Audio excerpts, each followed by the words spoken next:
Imply that loving you would be difficult if you didn't have the right amount of money in your bank account, the right amount of social status, the right amount of material possessions.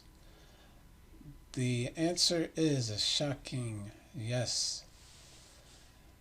I know I'm just as shocked as you are, but when we view the answer through the lens of perspective and proper context, we'll begin to understand the answer as why it is so shocking. You see, the perspective that the world and society push about love is promoted through the media or music or songs, and that perspective is that love is just materialistic based on attraction and positions of power and social status. So, of course, if you're operating under those perspectives about love, then loving you is easy because of X, Y, and Z. However, if you're, we all are guilty at viewing love through the lenses of the world and operating by its definition at times. However, now I understand that it can be hard to not operate by the world's perspective of love because they drill the theme into our heads so many times through the movies, the songs, or entertainment shows. However, there's hope. We'll now look at a new perspective, a new definition of love, and that is the perspective of how God sees it and defines it. Pun intended. To get a view of this perspective, let's turn to 1 Corinthians 13, better known as the love chapter in the Bible. As you can see, I have it up on the screen already. And this is from the New King James Version. We'll begin by reading verses 1 to 3, which though I speak with the tongues of men and of angels, but have not love, I have become a sounding brass or a clanging cymbal. And though I have the gift of prophecy and understanding all mysteries and all knowledge, and though I have faith so that I could remove mountains, but have not love, I am nothing. And though I bestow all my goods to feed the poor, and though I give my body to be burnt, but have not love, it profits it profits me nothing. Now the question becomes, what do you think God was trying to convey through Paul on the subject of love? Just from what those couple of verses that we read, what do you think God was trying to convey on the topic of love through Paul? I believe that Paul was trying to convey that regardless, based on our spiritual maturity, our gifts, our natural talents, academic achievements, if we don't operate with love implied to it, that it profits us nothing, really. We're just, as he puts it, clinging cymbals and brass.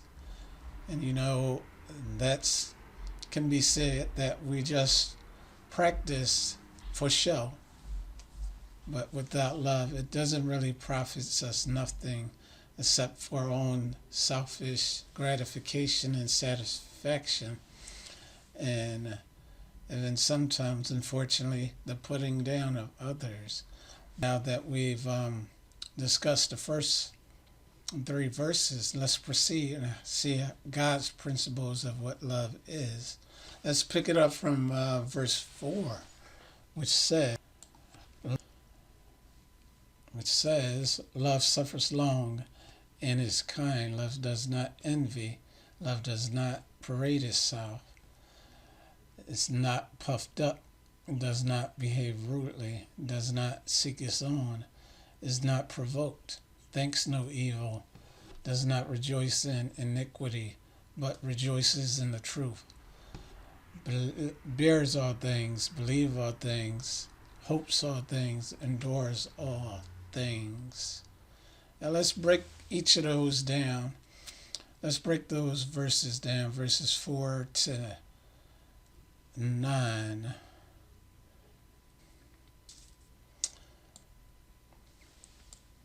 Let's take a look at what each of those means in context. So the first one, love is long suffering.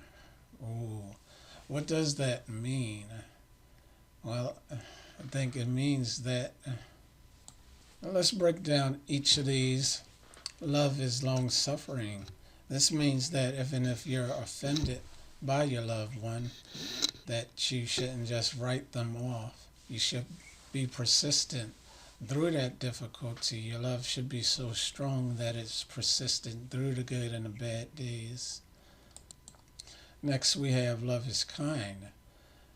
Kind acts, simple acts, just as simple acts, such as, all those S's are hard to say. Next one, love is kind. You can display your kindness through simple acts such as saying please and thank you, you're welcome, cooking your loved one breakfast in bed, doing chores around the house, encouraging them to become the best versions of themselves, letting the other one talk while you sit back and listen, patiently waiting and actively taking in all that they say. Little kind acts like that can be distributed and applied to love, the attribute of kindness. Now, the next one. All right, our next one, envy. This one can present itself in many forms. Think about it. Think back to your childhood days, your family structure. Was there a child who was deemed the favorite? Sometimes the parent intentionally can make this known that this particular kid is the favorite, or it can even be done in subtle ways. That this particular kid is the favorite, therefore automatically stirring up the spirit of envy within the rest of the children in the family. Like in the case of Joseph,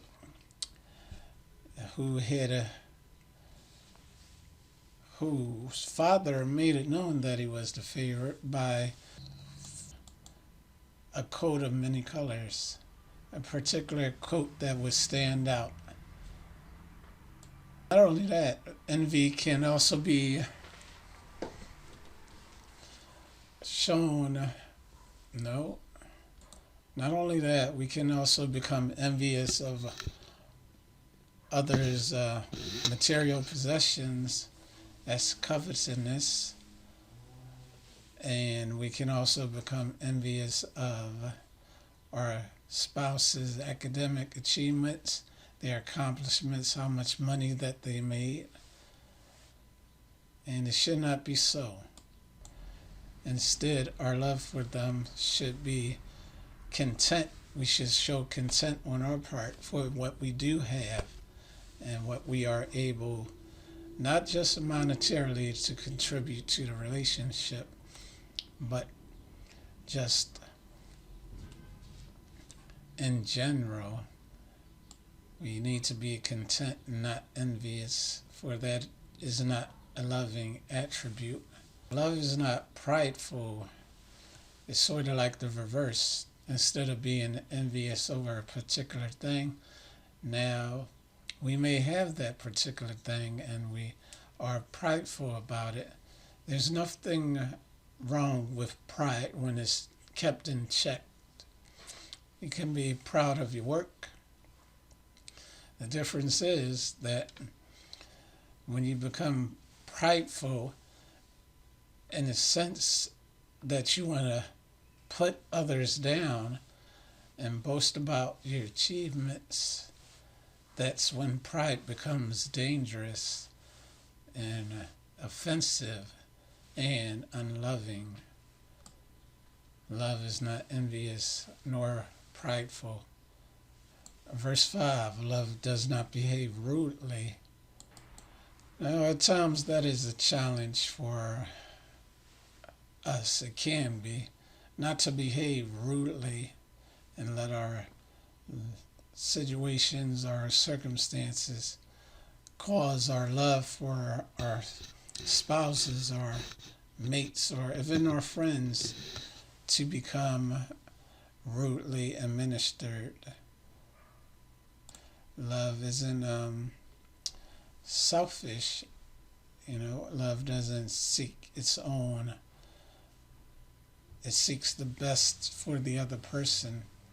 Even if that best seems harmful to, if it's in the best of their interests, that's truly what love does.